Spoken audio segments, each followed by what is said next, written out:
to another episode of Alaka'i, the podcast. I'm your host, Eli Hadley, and today I'm joined by my co-host, Mutia. How are you doing today, Mutia? I'm doing really good. The weather has been really, really cold right now. That's a good point. Weather is, it's funny. I went to Hawaii expecting like always sunny, always tropical, but really, I learned that when it rains, it pours, right? Not all the time, I guess. Yeah, and I think, one of the most amazing things about living here in Hawaii in the Pacific is we get this very diverse display of weather, right? Sometimes that can be good because it's really pretty when we see the rainfall. Other times it can be really annoying when we're walking to work and then just torrential downpour comes out of nowhere. Yeah, I really agree because definitely we are all coming from different places and the climate is really different and extremely, it's just unpredictable over here. Absolutely. And I think you were telling me that for Indonesia, that kind of heavy rain, that's normal. Yeah, it is really normal, especially with the flood, but we always want to resist that, of course. For sure. And because I'm from the East Coast, right, from Delaware, and we don't have that kind of rain that Southeast Asia has, and so it's interesting how the way we view storms and weather, it's such a diverse way to view things. But because Hawaii is in such a unique place, and particularly the North Shore, we wanted to bring in an expert on weather, an expert on safety, and how to stay safe during specifically hurricanes. Because if you look at the internet, the Central North Pacific hurricane season runs from June 1st, which is today we're recording, until November 30th. And so, that's something to think about, right? Because Laie, I wasn't here when it happened, but I know there was a lot of there was flooding early 2021. True, I saw it from Facebook. A lot of my professor, they just posted things on Facebook. Yeah, and just to think, right, how do we stay safe? How do we respond to these things? Because although that wasn't during hurricane season can mean a lot of potential threats, potential dangers. But today we have the public safety, the campus safety and risk manager, Jeannie Soliai, here. And would you like to introduce yourself? Yeah, hi, and thank you for having me today. So I've been here at the university for almost 27 years, 22 of that in HR, and the rest of that in campus safety and risk management since 2019. So what I do is OSHA compliance, which includes but isn't limited to fire life safety, where you have your Hale drills, which no one likes, but it's for your safety. Checking fire hydrants, fire alarms, etc., training, and collaborating our efforts with mostly with facilities management in various departments around campus. The other part of it, we had a big part with COVID. We assisted with that during the COVID time, providing barriers, masks, all of the things that were needed to keep our campus safe during that time.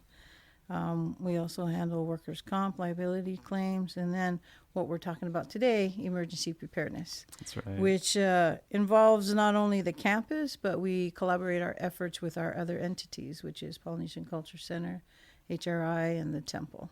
And it's a community effort that we pull together during times when there's a major disaster.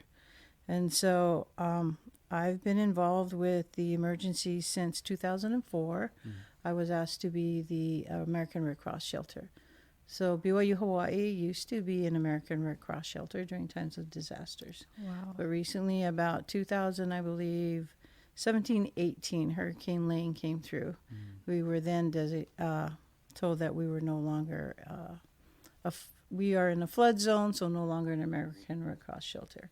So we do not open up as an American Red Cross shelter anymore, but it's the prerogative of our President's Council. Should it need to be open for University of Ohana, then they'll give us that direction. So that's a little bit about myself. Wow. And yeah. Sounds like you're very, very qualified to be speaking on this subject. Well, I don't know. I hope so. Well, thank you so much for introducing yourself. And with that being said, does it mean that Brigham Young University is in the good ground back then? We're in a flood zone. If you see where we're at, we're right there by the ocean. Yeah.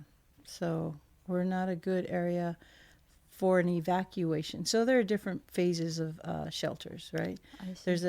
There's an evacuation phase where it's immediate. We know that the hurricane's coming, the storm coming. We've got to get people out of harm's way. We're in a flood zone, so we're not qualified to be in evacuation phase. However, later on, we could be a sheltering, be in a sheltering phase where we could help people afterwards. True. And then what's the biggest danger that Oahu faces when it comes to the weather? So I went and did a little research beforehand. One of the things is storm surge, right? So the storm surge, as I understand it, is an abnormal and temporary rise in the water levels that is caused by the storm. It causes water to reach above regular tide levels. So that's one of the most dangerous ones during a storm as it reaches inland. And then NOAA, our National Weather Service, says that the leading cause of hurricane-related death, storm surges are, and that hurricanes are one of nature's most powerful storms. They produce strong winds, storm surge, and heavy rainfall that can lead to inland flooding. So you're from Indonesia. I am. And when they had the tsunami, how that storm surged, the waves went, 6 miles inland? How far are we from the ocean? Right here in Laie. We're so Are we a close. mile? I don't know. No. Inland. So, it's something to think about. The storm surge and battering waves can cause large loss of life, and also cause massive destruction for housing. So flooding from heavy rains is the second leading cause of fatalities. Wow. From landfalling torrential, storms. So here, as you know, here in Hawaii, flooding.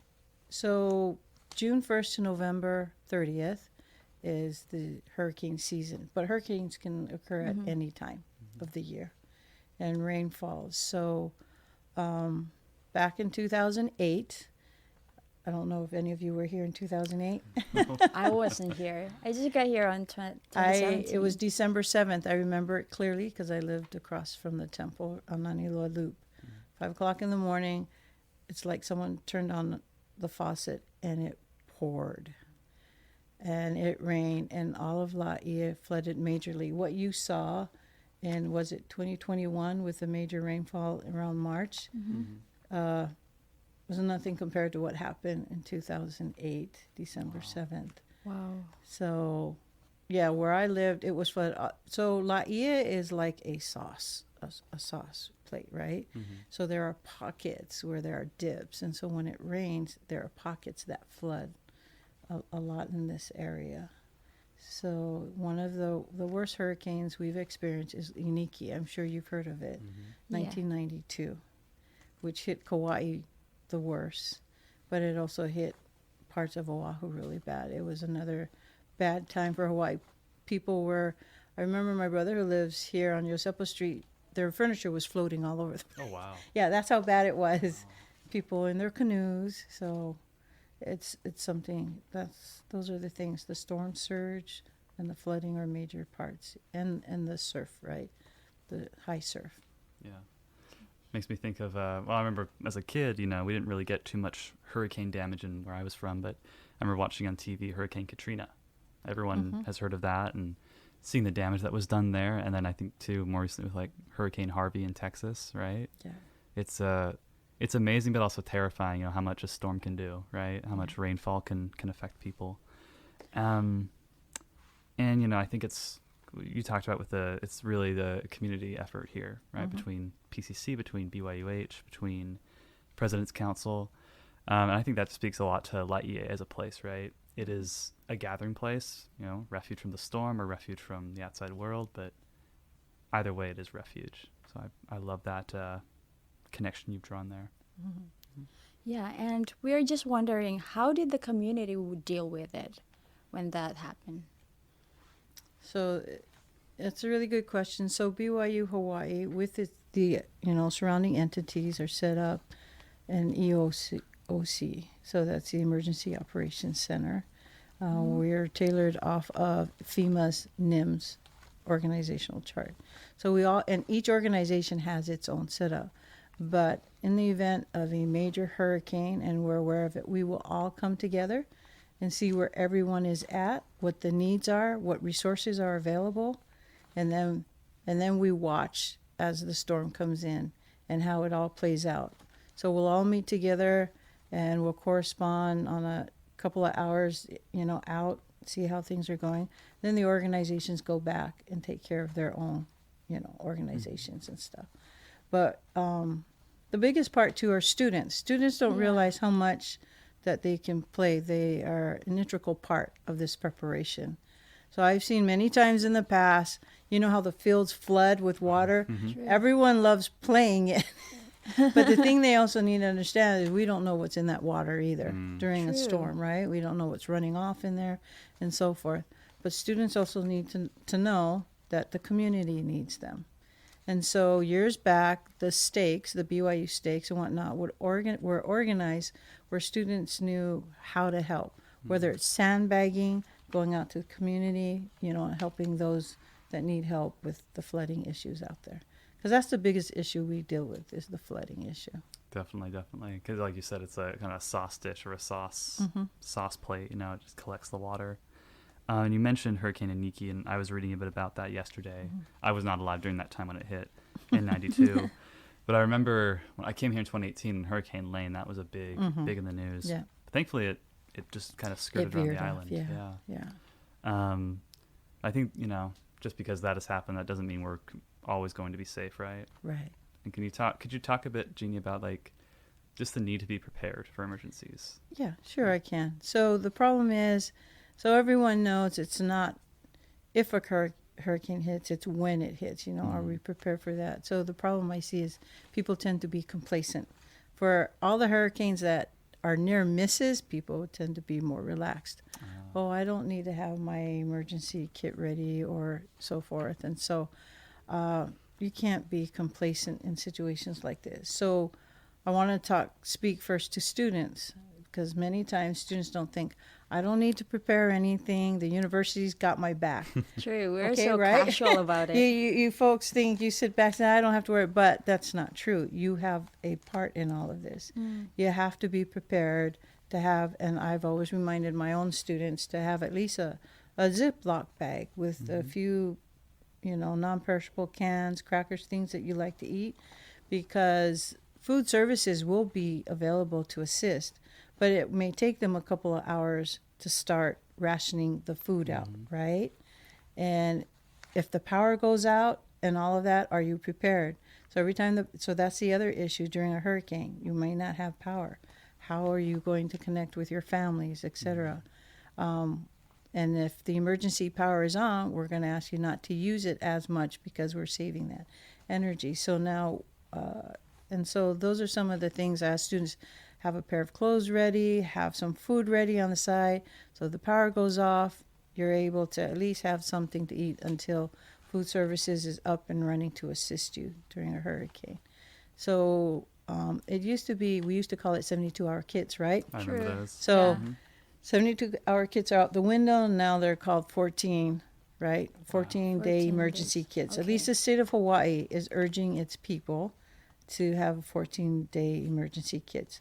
Now, us being here in Laie, we're far away from everyone, right? And we know that bridges can be washed out and it will cut us off from everywhere. Cut the whole island. So water is an important thing to stock up on. And so for students, a gallon of water. You get paid, buy a gallon of water and just stick it somewhere and just have it, in your little big Ziploc bag with some necessities, food necessities for you. And then that way, then you're better prepared to go and assist other people, right? Go out there and assist the community. So that's, don't be complacent.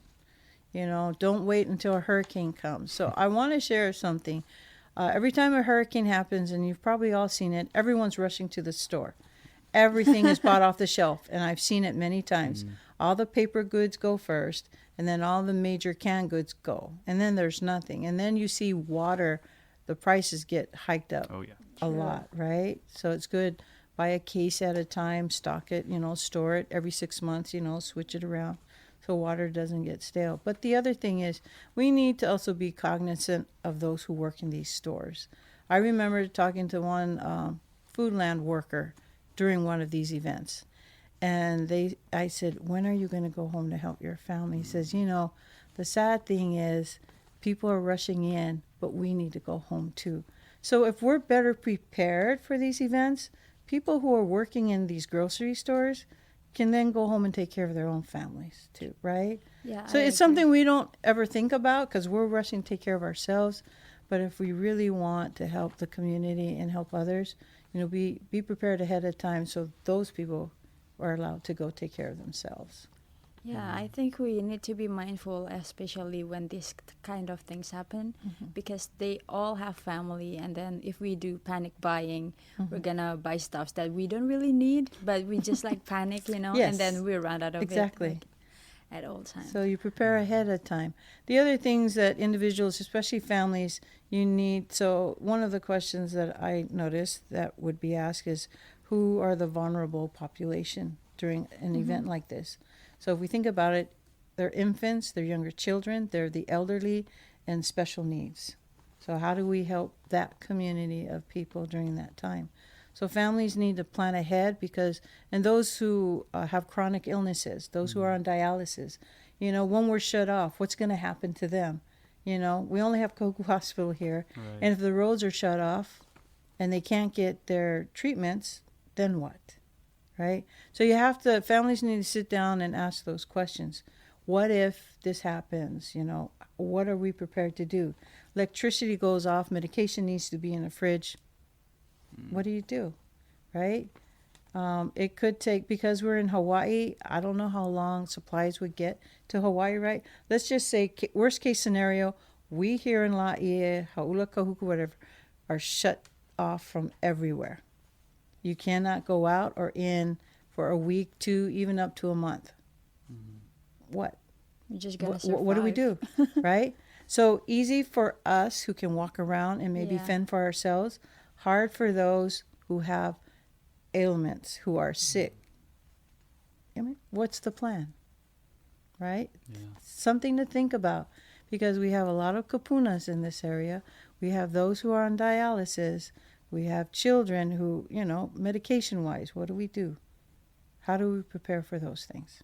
For sure. And that makes me think about, I love what you said about the Foodland employee, right? It's so important for us to stay civil during an emergency, right? Yes. Just because we are really stressed does not mean that we can, lose any sense of like civilization or any sense of, civility toward people. And it just makes me think about it's the duty of those that are able-bodied, that have the ability to do these things, to do it for those who cannot. Because there will always be people who are greedy, and times of stress can create people might start thinking about themselves a lot more. Start acting not themselves. Yeah, because they're driven by and most of them are driven by hunger, fear. But I think especially as Laie, as BYUH, right, we can't let ourselves be, pushed down to that level to behave in this greedy, animalistic way, to just take and not think about other people. So my concern too is with TVA families, especially those with infants. Do you have enough formula? Do you have enough diapers? Do you have the necessities? Because quite frankly, the university won't supply those things. Yeah. Right? So to expect the university, I'll be okay because they'll get my diapers, you have to take care of yourself, buy a couple diapers or whatever, Stroke, formula. Those things will be hard to come by in the event that we have a major, catastrophe, where things can't come in, we can't go out. The water situation, do you have things so that you can purify your water? Right? If it comes to the point, I grew up in American Samoa. So I understand when the water isn't clean and we boil the water, strain the water, right? In most countries, that's what you got to do. And how many of us know how to do those things? So worst case scenario, can we take care of ourselves until, help comes? What do we do? That's a good point.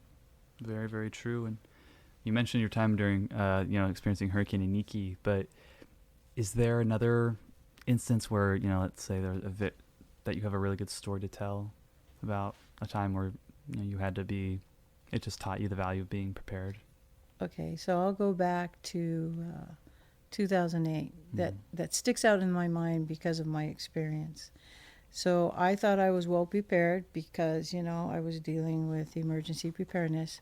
And I was. I had my backpacks in the garage and whatnot. So, you know, in Hawaii, especially in our area, there's not a lot of storage areas. So people tend to store a lot of their things in the garage. Yeah. When the rain fell that about 5 o'clock in the morning, it fell hard. I had to move my car to higher ground, find someone because I knew we were going to flood.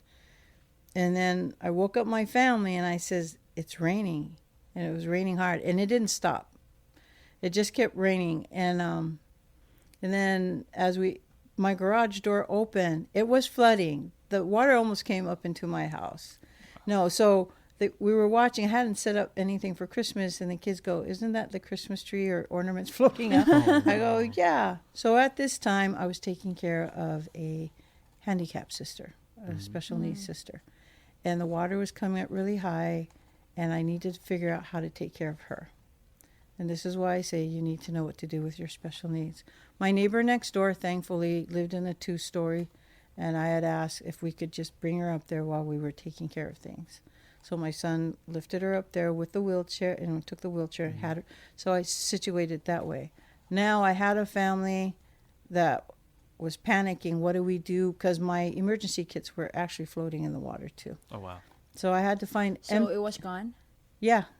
So I had to find empty backpacks. We emptied backpacks. And to keep some lines off of the anxieties this year, go in the cupboard, find whatever you can find and toss it in there, right? And then I says, we can't stay here because it kept raining. It was really bad. And I had to go and come and open up the emergency shelter because Red Cross had called. At that time, we were Red Cross. So the water was actually waist high when I walked out of my house just to come up to the road right there on Naniloa Loop. And then they said, what's the next step? Says, I got to get to the office, call in whoever I could call in to help because we have volunteers who ran the shelter right here in the university. So one thing I learned is when I got there, everyone was taking care of their own families. Yeah. And so it was hard for me to call anybody because some were in Kahuku, some were in Hau'ula, even the ones in Laie. So I looked around me, and there was like maybe 2 individuals and 2 of my kids, and that was it. So I stood in the office at the time, and I was in HR. I wanted to cry because how was I supposed to set up an emergency shelter with this group? But that group looked at me and just said, Jeannie, just tell us what you need, and we'll get it together until help can come. So things that I learned from that, it doesn't matter. You can be really prepared, but you also have to be prepared mentally. Okay, so with our emergency week we're having next week, we do have Red Cross coming to teach psychology first aid. Oh, wow. So anyone who wants to come, that would be good, because I realized that for me, someone who I feel I'm pretty prepared, I had to put myself in check to be able to help others, because I found myself like, what do I do now when I'm the one that everyone's kind of looking to set up this shelter? But I had good people at the time who put me in check, says, just, you know, and we got it going. FM stepped in and, you know, had all the key people. So you really have to pay attention to your families, because how you will handle a situation, even though you think you're so prepared because you've got your emergency kits, you got your plan. But I think prayer will help. No, prayer will help Yeah. in a situation like this, because the anxiety levels will rise. Sure. And you just got to put yourself in check, especially if you're the one that people are looking up to for direction now, right? Definitely. And I can't, you know, I haven't had that experience, so I can't imagine, Jeannie, like what you've gone through, and, you know, as far as the stress that you've gone through and the crises that you've had to go through. And it makes me think about something I learned in social psychology years ago in one of my classes. And you mentioned, you know, we can't just focus on only the people close to us, right? Like, of course, that's important, because we can care selflessly about our family and our friends, but, you know, everyone, right, is our family and friend. We need to make sure that we are, you know, once they're safe, we have this ability, and I think a moral responsibility to get up and go help other people. Yeah. In a lot of ways, that is the Savior's way. We find the strangers, we find those who don't have anyone helping them, and even though it puts us in danger, in harm's way at some point, but we do it because it's what He would do. Exactly. So I think that's part of what your mission here is as the safety manager. Well, and the thing of it is, as we prepare, you can guarantee if we were to open up a shelter, of course we won't turn anyone away that needs help if we were to open up one. And we've opened up shelters where we've had homeless come in and whatnot. Yeah. And a lot of these people come with nothing, right? True. So the other key is, as we prepare, to be willing to share. Yes. True. It really is key, because it's hard for some. I've heard others say, well, why should I give when I prepared myself, right? But, be cognizant that we are members of the church. We've been taught all our lives to be prepared. I've gone to state meetings for emergency stuff. One year I was up there and I knew the question was going to come. And the question was, Jeannie, you're from Laie. You're a Mormon. Yes. So tell us about what you folks do, because what we understand about you folks is you're prepared. You guys have this year's supply of food and and so I said, don't put us on a pedestal. We're like everyone else, but we have been encouraged many times by our church leaders to prepare. And our members are encouraged to do that. So somebody in this group said, well, all eyes are on Laie during an emergency, because the expectations are that Laie is prepared, because we're members, right? So that's the expectation our families, the island has for members of the church, because we are taught to be prepared. So I hope we don't become too complacent, that we prepare, willing to share, and willing to serve. Yeah. Actually, it made me think it's actually nice to be seen like that, but at the same time, do we obey enough? Like that kind of question that never come up to our mind whenever the danger is not come yet. And something that makes me think deeper in this type of situation, I think we value more about the kind of service that we did before. Because in this kind of situation, people will forget. They will just bring themselves. They will not bring their supplies and stuff. And sometimes we have a service, make a blanket or something like that. And we tend to be like lazy sometimes to participate in it. But it is really what we need in the time of danger. Yeah, it really is. Yeah. Well, talking about kit, what do you think we need to have in our kit? So water is key. Water is always key for an emergency kit. Of course, if you can go online, there's government sites, there's American Red Cross sites, there's all kind of sites that will help us, put emergency kits together. But water is key. Water is number one. Food obviously is the next. Try and do non-perishable. But I would suggest put stuff that you like to eat. True. Yeah. A lot of times you just kind of, okay, I'll put this because this, but I would also suggest, as you prepare this emergency kit, especially the food, every 6 months, switch it out. Because we tend to, and it's happened to me, I just leave it there because it's there. After years and years, it goes bad. Right. And some people like to switch it out every conference, because that's like every 6 months, right? It's true. Eat that and then replace it with new food, right? So it's always good. It doesn't go stale or bad. So just remember that. Utensils, if you can, a radio, crank radio, battery radio, just so that you can know what's going on. Listen to the forecast always. Because of COVID will never go away. So make sure you include a mask and hand sanitizers. Because if you find yourself in an area where you have to have other people and in a shelter, you're going to want that mask. Yeah. You're going to want hand sanitizer to protect you against others, or others against you if you have a cold in close proximity. Sanitation stuff, and especially for students, don't forget your important documents.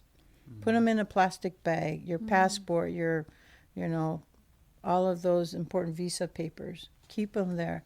So if you have to evacuate from your room, just grab it, stick it in your bag, and go. A Ziploc bag is good because if you're running out in the rain, at least those won't get wet, right? Yeah. So important papers, some change. Other things for people outside to know, if you have pets, they have extra water and food for your pets. Now, most shelters will have a pet shelter. We've had a pet shelter set up too. Oh, wow. For our pets. So they just need to come prepared with a kennel, right? Or if you're going to go to a shelter and keep your animal in the car, just have that extra stuff for your pets. Pets are like family members to some families. Mm-hmm. Yeah. So you can't disregard that. Yeah. And they need to be prepared to bring their animals. Some people just let them loose. Mm-hmm. But people, there are people, they're part of the family, so they need to prepare for that. And, you know, people with little children have, you know, things that kids like, toys, things that'll keep them occupied. Because when you're in a shelter and you have all these people in there, you need things to keep the kids calm. Coloring books, even for yourself, reading books, cards, anything. Yeah. Because when you're in a shelter in close proximity, anxieties are rising high. You know, there's can be some tension. You got elderly mixed up with young people, and you know, so you got all that. So if you ever have an opportunity to assist in a shelter, you ought to. I'm always looking for volunteers to help prepare to open up a shelter. A lot of the people I've had have retired or gone, Mm-hmm. and I've used students. Students are a great resource in assisting with shelters. But don't forget medication. Medication's That's right. important.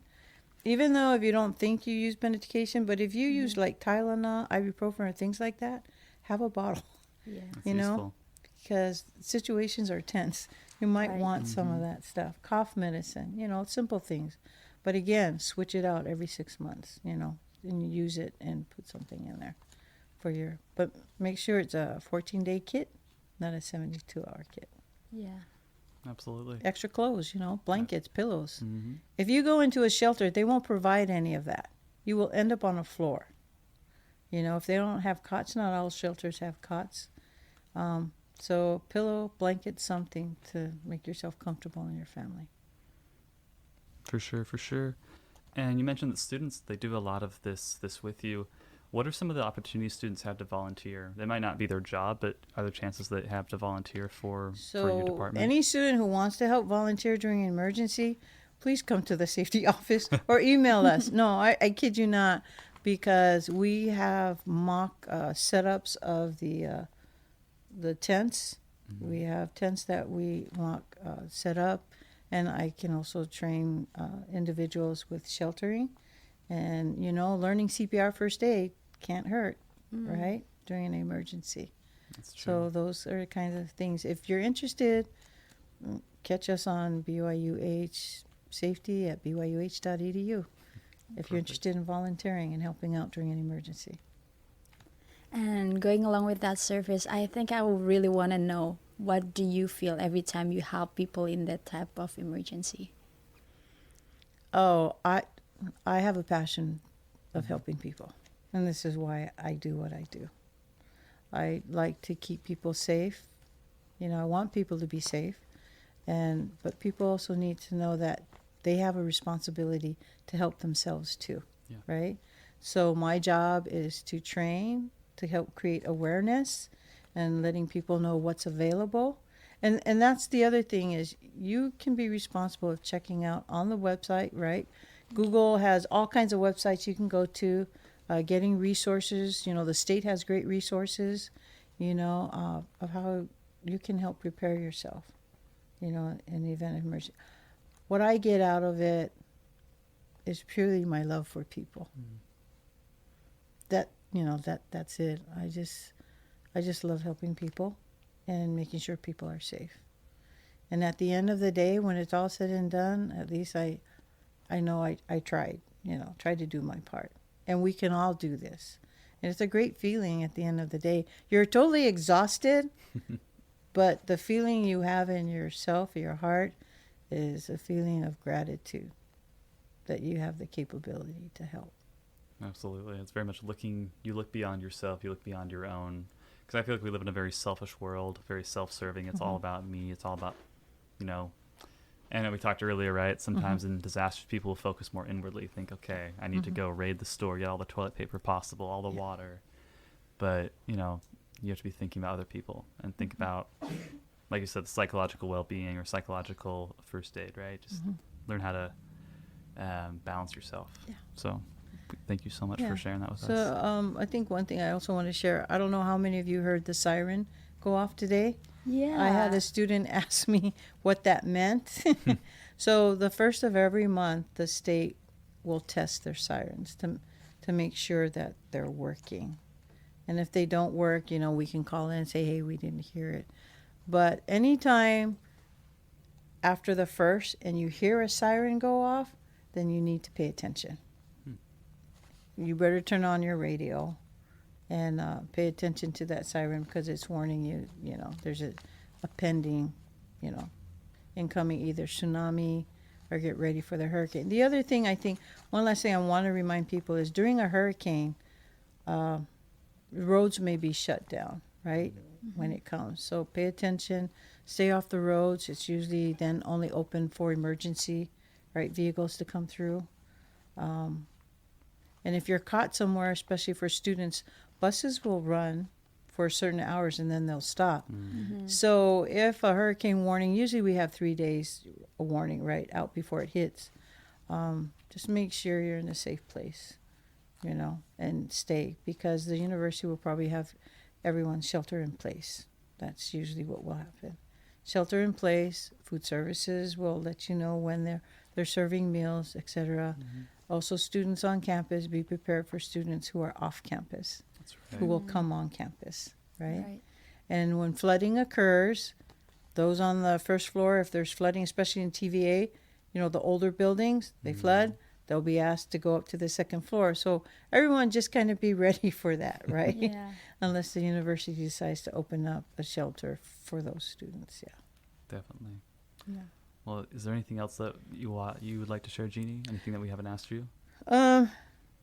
Oh, well, just a few other things. So be cognizant for students during a hurricane.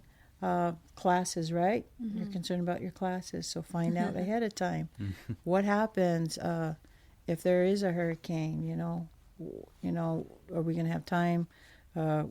What's the protocols? What's the procedure during those events? Same thing goes for employees, right?